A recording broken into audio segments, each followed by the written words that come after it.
السلام علیکم ورحمۃ اللہ وبرکاتہ۔ امید ہے کہ آپ حضرات بخیر و عافیت ہوں گے۔ اللہ رب العزت کا شکر ہے کہ اس نے ہمیں عافیت والی زندگی نصیب فرمائی۔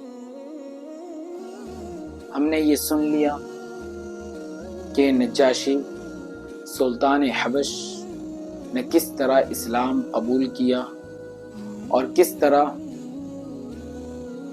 حضرت جعفر طیار رضی اللہ تعالی عنہ نے سفیران قریش کے مد مقابل اپنے تقریر کو اور اسلام کی بنیادی باتوں کو کس طرح پیش کیا۔ اور ایسا نہیں کہ بڑے کے مجمع میں داخل ہو رہے ہیں، اپنے کلچر کو، اپنے تہذیب کو، اپنے تمدن کو، اپنے ڈیلی لائف کو بھولے نہیں، بلکہ اسلام کو باقی رکھتے ہوئے، شریعانہ لباس پہنتے ہوئے اور اسی کے اعتبار سے ادب کا لحاظ کرتے ہوئے اندر داخل ہوئے اور اپنی یعنی اسلام کی جانب سے تعارف کو پیش کیا، اور نجاشی بادشاہ اسلام لے آیا۔ یہ تو یہاں تک بات ہوئی کہ مسلمان جو وہاں پہنچے تھے امن کے ساتھ، چین و سکون کے ساتھ رہنے لگے اور عافیت والی زندگی بسر کرنے لگے۔ لیکن مکہ کے اندر آپ صلی اللہ علیہ وسلم اور دیگر صحابہ کرام موجود تھے۔ یہاں ایک اسلام کی حقانیت، اسلام کی سچائی اور اسلام کی صداقت ابھر کر سامنے آتی ہے۔ وہ یہ ہے کہ ایک لیڈرانہ صفت، ایک بہادرانہ صفت، ایک قائدانہ صفت، ایک امامانہ صفت جو ایک انسان کے اندر ہونی چاہیے، وہ آپ صلی اللہ علیہ وسلم اس وقت مکہ مکرمہ میں ٹھہر کر ساری دنیا کے لیے، پورے امت مسلمہ کے لیے اور قیامت تک آنے والی انسانیت کے لیے ایک پیغام اپنی صفات، اپنے اخلاق سے دے کر دنیا سے جاتے ہیں۔ وہ کیا ہے کہ آپ صلی اللہ علیہ وسلم دن گزرتے گئے، لیکن آپ صلی اللہ علیہ وسلم نے اسلام کی دعوت کو، اسلام کے پیغام کو، اسلام کے میسیجز کو پہنچانا بند نہیں کیا۔ یعنی دشمن در دشمن، بچہ بچہ خون کا پیاسا، بچہ بچہ خون کا پیاسا، یعنی ہر کوئی اس بات کی تگ و دو میں اور کوشش میں لگا رہتا تھا کہ موقع ملے اور آپ صلی اللہ علیہ وسلم کو تکلیف پہنچایا جائے، محمد کو تکلیف پہنچایا جائے، ان کے ساتھیوں کو تکلیف پہنچایا جائے۔ اس دور میں بھی ایک قائدانہ صفت، لیڈرانہ صفت یہ تھا کہ جو اپنے لوگ تھے، اپنے رعایا تھے، اسلام لے آنے والے، ان کو کیا نصیحت کیا آپ صلی اللہ علیہ وسلم نے کہ تم وہاں چلے جاؤ، امن و سکون کے ساتھ رہو گے، لیکن خود کہاں ٹھہرے رہے؟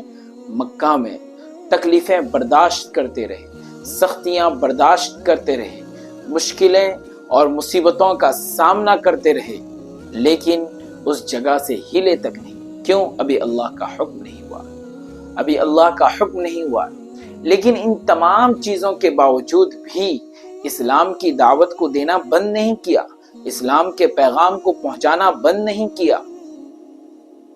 تکلیف پہ تکلیف، پریشانی پہ پریشانی، ہر کوئی یعنی آپ کا جانی دشمن بنا ہوا تھا، لیکن اسلام کے پیغام کو پہنچانا بند نہیں کیا۔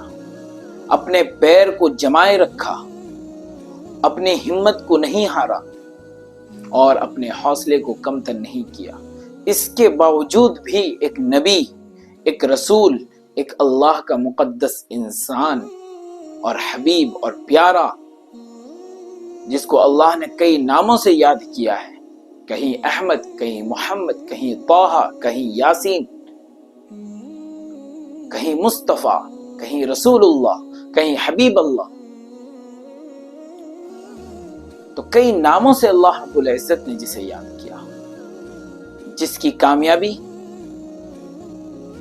یعنی لکھی ہوئی ہے، جسے جنت میں جانا لکھا ہوا ہے،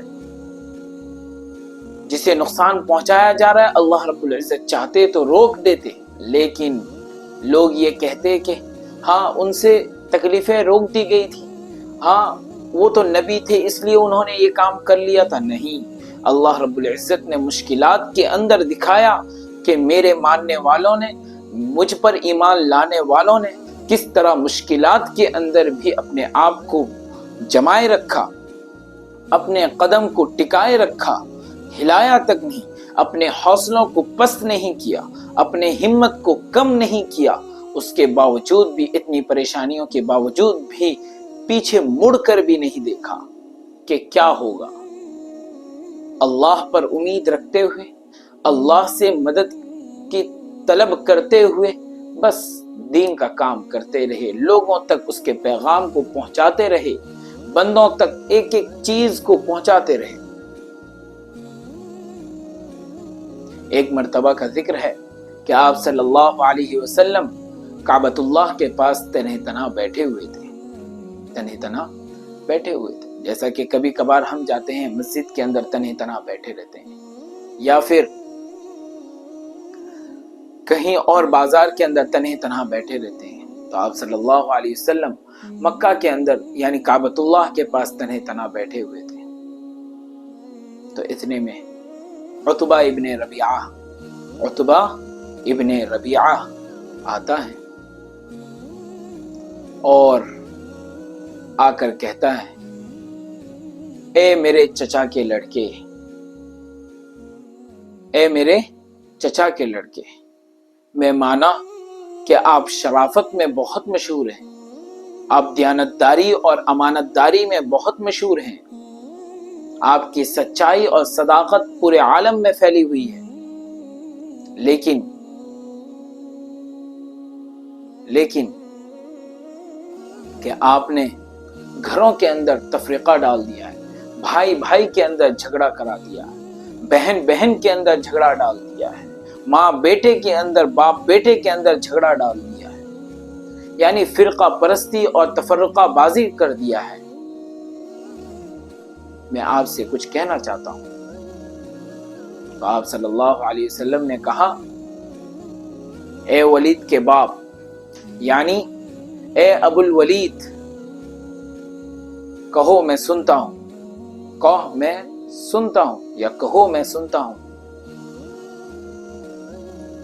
وہ کہتا ہے، اگر آپ کو دولت کی خواہش ہے تو ہم آپ کے لیے پورے مکہ سے دولت کو اکٹھا کر دیں گے کہ آپ سے بڑا مالدار مکہ کے اندر کوئی نہیں ہوگا۔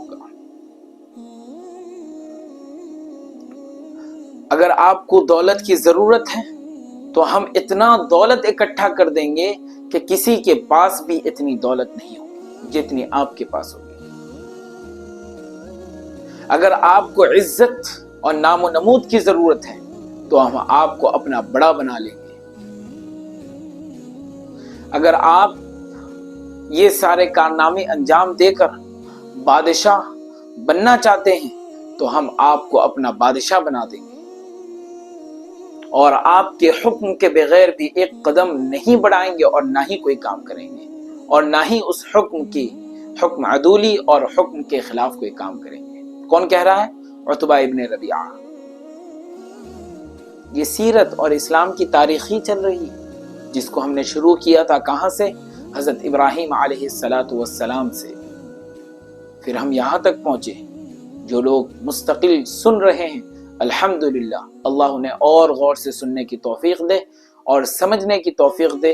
انہیں خود معلوم ہوگا کتنا فائدہ محسوس ہو رہا ہے، ہم اسلام کی تاریخ سے کتنے دور تھے، اور اسلام کتنی مصیبتوں سے، کتنی پریشانیوں سے، کتنی مشکلات کا سامنا کر کر آج ہم تک پہنچا ہے، اور ہم آج چین و سکون کی زندگی گزار رہے ہیں۔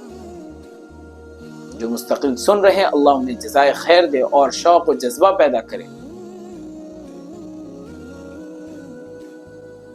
تو عتبہ ابن ربیعہ یہ کہتا ہے اگر آپ کو دولت کی ضرورت ہے تو ہم دولت اکٹھا کر دیں گے، اگر آپ کو عزت اور نام و نمود کی ضرورت ہے تو ہم آپ کو اپنا بڑا بنا لیں گے، اگر آپ کو بادشاہت کی ضرورت ہے تو ہم آپ کو اپنا بادشاہ بنا لیں گے، آپ کے حکم کے خلاف ہم کوئی کام نہیں کریں گے۔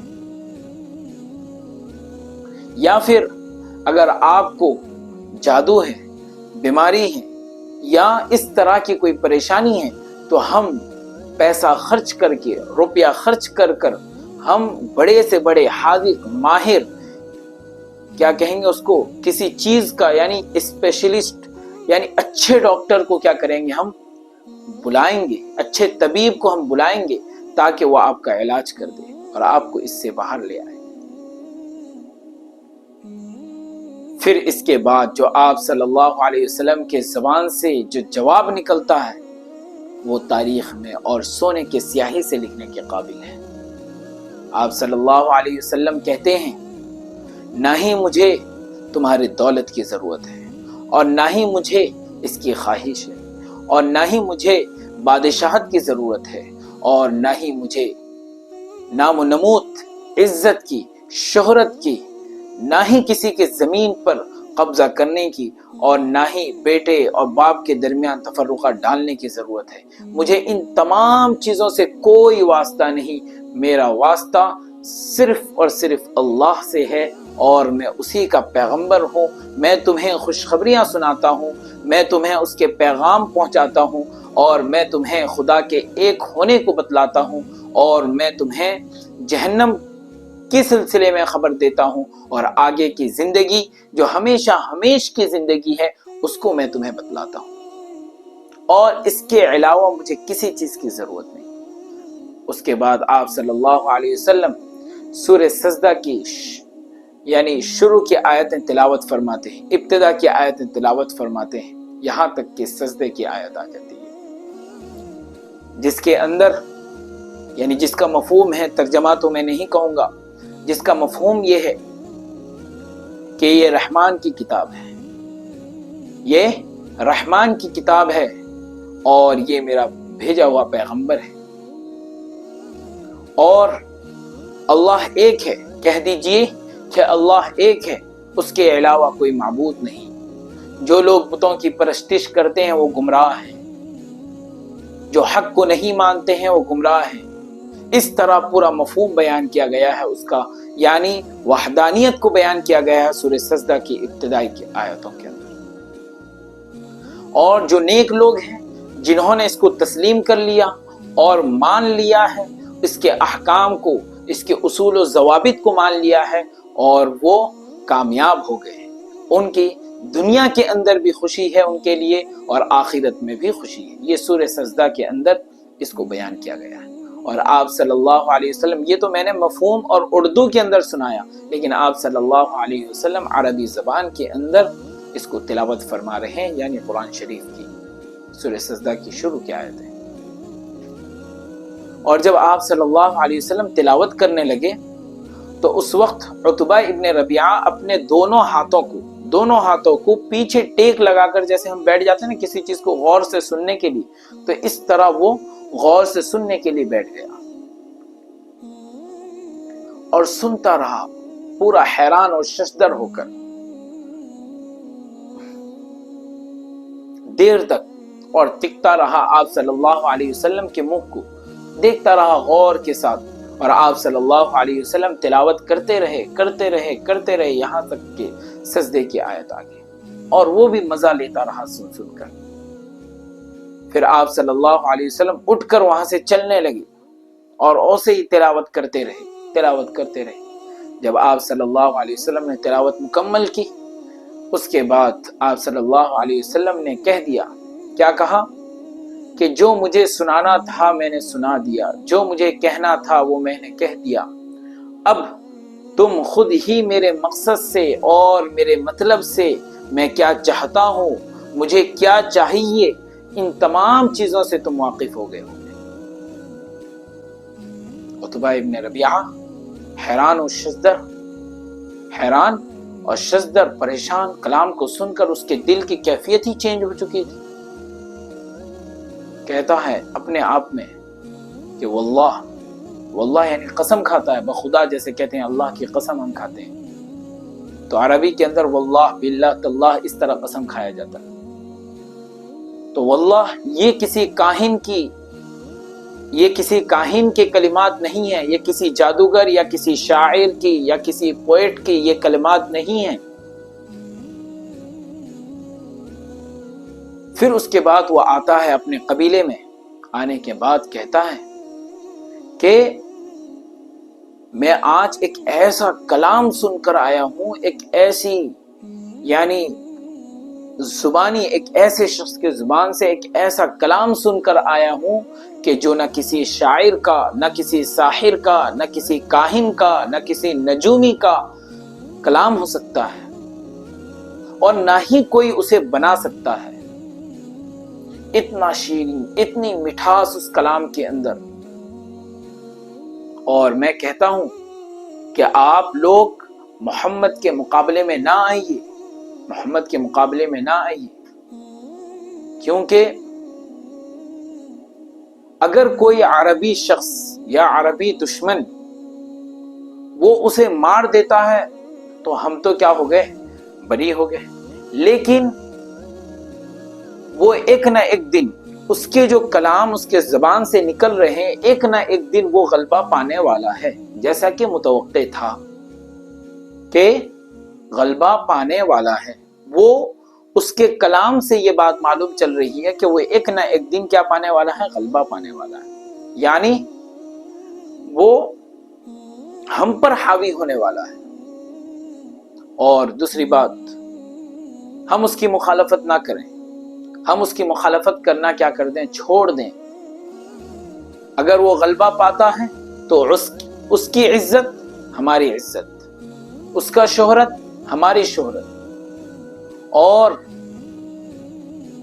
اگر ہم اس کی مخالفت کرتے ہیں، اگر ہم اس کے آڑے آتے ہیں تو پتہ نہیں ہمارے ساتھ کیا ہوگا۔ تو اس طریقے کے کلمات سن کر لوگ کہتے ہیں، جو ہوتے ہیں وہاں پر، کہ لگتا ہے محمد کا جادو اس پر بھی کام آ گیا، اس پر بھی چل گیا۔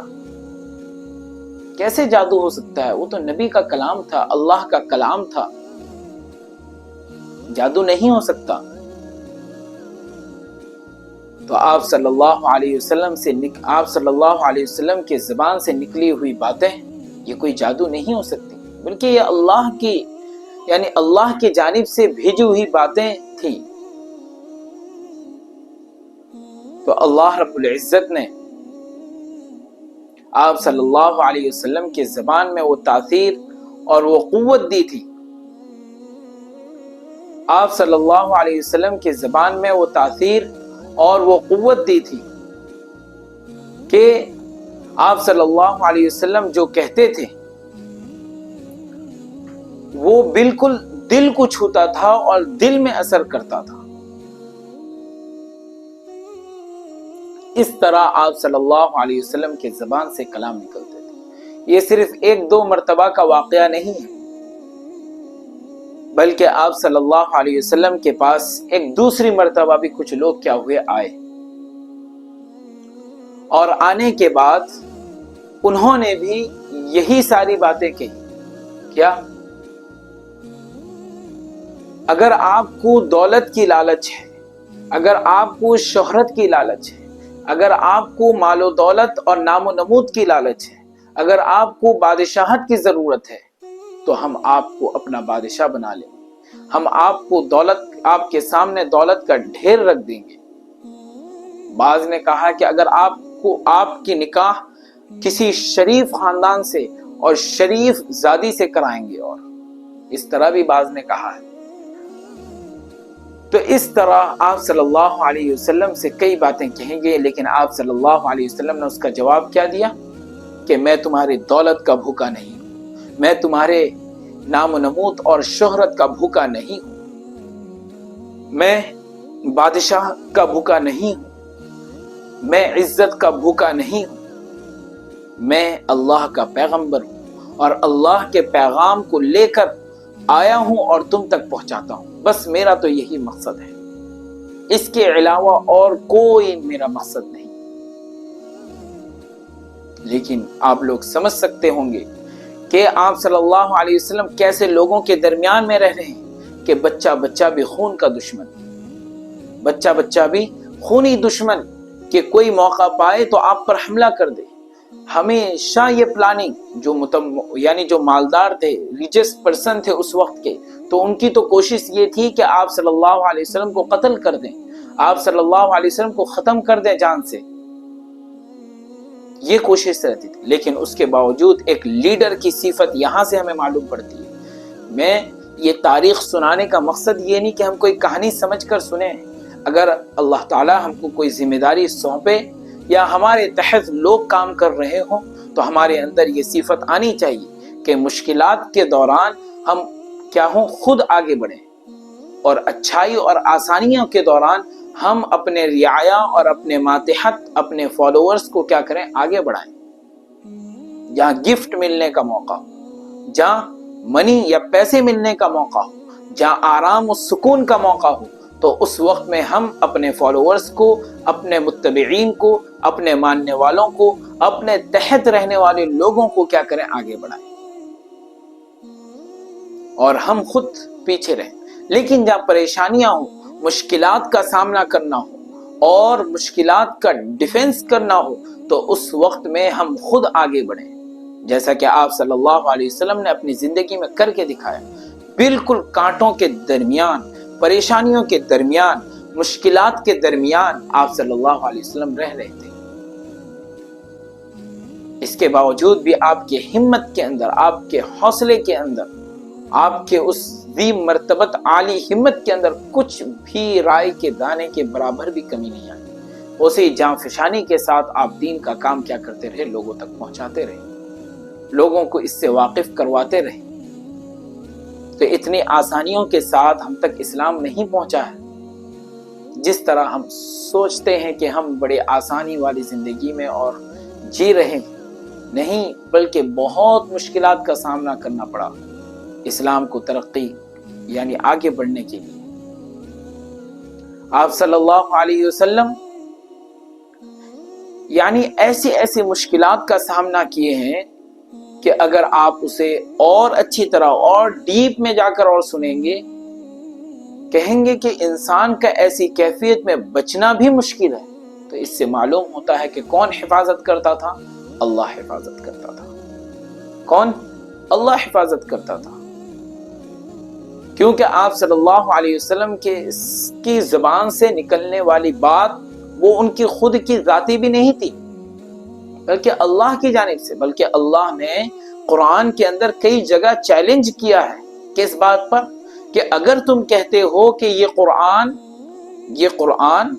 جو محمد رسول اللہ صلی اللہ علیہ وسلم کی زبان سے نکل رہی ہے، یہ کوئی شعر ہے، یہ کوئی کہانت ہے، یہ کوئی نجومت ہے کہ تم خود بنا لے آؤ۔